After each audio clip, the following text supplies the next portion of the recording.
now we have to plumb all these brakes in. For that you need to do a bit of thinking and planning.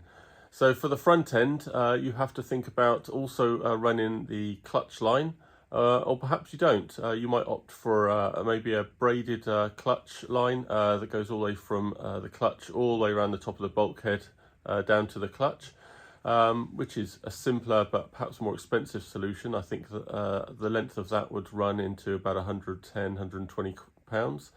So I'm going to do a hard line as per the instructions around the front and sort of follow the brake line.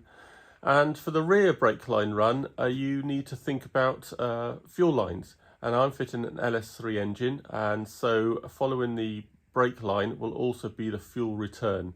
So I can show you that now. Brake and clutch lines need to terminate somewhere around the front of the chassis up here. You can see where I've put tape here. This is where the front wheel arch just curved in. I'm going to have my brake lines just curving up slightly and finishing around here, so they're easily accessible. Obviously I'll be able to fix them to the to this inner wheel well, so that's nice and secure.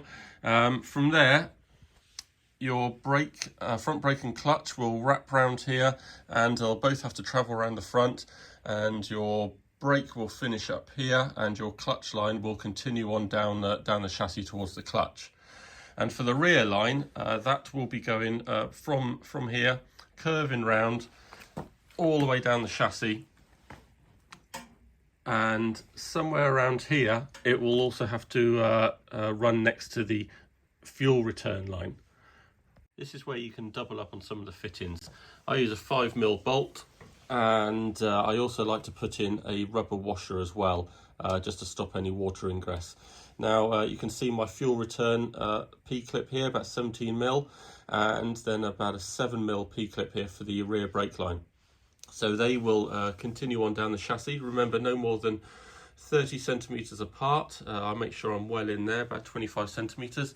You can see my next mounting points. And it will wrap all the way around to here, and this will be the last point, and the fuel return will go off underneath the diff towards the fuel tank, and then my brake line will come up to this T section here. So that will come up to the T, and then you've got to another one. It splits here to go to the left hand side, and it will go up and over to another fixing point here, and then into the brake line over there. So that's the run that you need to do. So you need to get on and drill and tap some bolt holes. The drilling and tapping is a fairly easy process. I'm not going to show you all of the holes, but I'll just show you how to do one. So first of all, I make sure my P-clip's lined up where I want it, and I just hole punch a couple of times so my drill bit doesn't squirm out of the way, and then I use the correct drill bit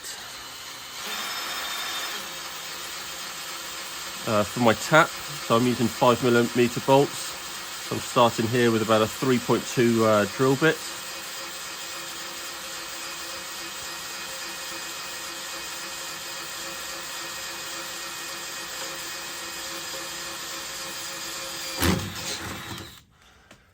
Okay, and then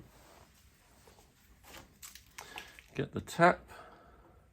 Now you can put the tap into a drill, but I like to do it by hand. You can really feel the tension building when you might need to back off.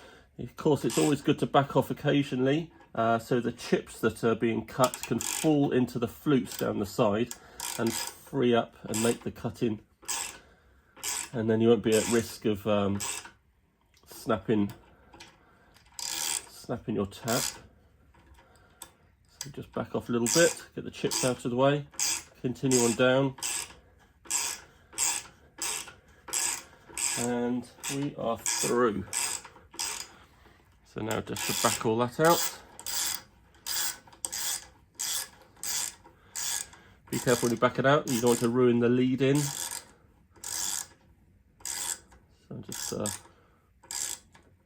letting it wobble too much, just pulling up gently. There we go. So that's that. And then we just grab the screw here and just make sure that's all good. There we go, and that's how you drill and tap. Making up the brake lines doesn't need to be too difficult, but I do recommend getting a really good flaring tool. This one was from Sykes Pickervant, which is very highly rated. It does have a drawback that you do need at least a couple of inches straight section before your flare. So if you're doing a tight bend, then this tool probably can't be used, which is why I've just got a cheaper backup tool, which is this unit over here. And this allows you, it's quite a thin unit that actually grips the wire. So that allows you to get much closer to a bend and form in a flare at the end if you need to. And I still need to refer to some instructions. You can see here that a single flare kind of leaves a bubble on the end, and that's for your male ends. And then you would do a double flare here, which is inside the female end. Do remember to fit your ends before you do the flare. I'll just show you here my brake line, how it's going at the moment. So you can see here that I started off at the back here. So that would obviously be screwed in there. I've got a nice bend, and then it goes through all the P-clips, kept away from the chassis. Another couple of bends, and then up on top of the chassis it runs along. And this is as far as I've got now. So this would go down here, and then just here is where my front wheel arch is, and it'd run up the back of the wheel arch here and obviously be secured with a P-clip, etc. I do have another fix in here. So yeah, it's not too bad. This is the longest piece, a couple of meters long, so it does keep you on your toes with all your bends, etc., making sure they're at right angles, which way you need to go. And now I'm going to finish this off with a double flare, because I'm going to have a female end there, so that it will later be attached with a bit of flexi to the brake cylinder. And there we have it. All the brake lines are now in, all nicely bent, nice and straight, no kinks or creases. If you kink or crease whilst bending, you need to be replacing that pipe and starting again. Nicely over the diff, all supported to each rear brake. Now, just when you thought you could put all the tools away, you need to be testing this. If you don't test it now and you find a leak later on with the body on, it's going to be pretty difficult to replace these lines if you need to, and fit everything again when you're constricted by engines and drive shafts, etc. So you need to hook up your brake servo. If it's a donor one, then it's a good chance to test that works anyway. Hook up the pedal assembly from AK, and then basically test it for leaks. I should think that you'll have one or two that just need nipping up, maybe quarter or half a turn, not much more, but it's important to test that. You might notice that I've left this line a bit longer, and that's because it's going to go up in, next to the front wheel arch, and it has your brake switch on it. So remember to put that in. I should think I'll end up shortening it, but there's enough flex in this line that I can get a tool in there and shorten it, and then add my brake switch in there. So there we go, all filled up with brake fluid, ready to test.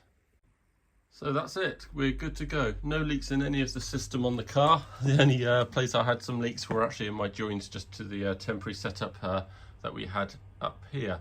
So with that done, we are all finished with the brakes. Of course, we still have to fit the clutch line and test that as well, and I'll be doing that on another video. See you again.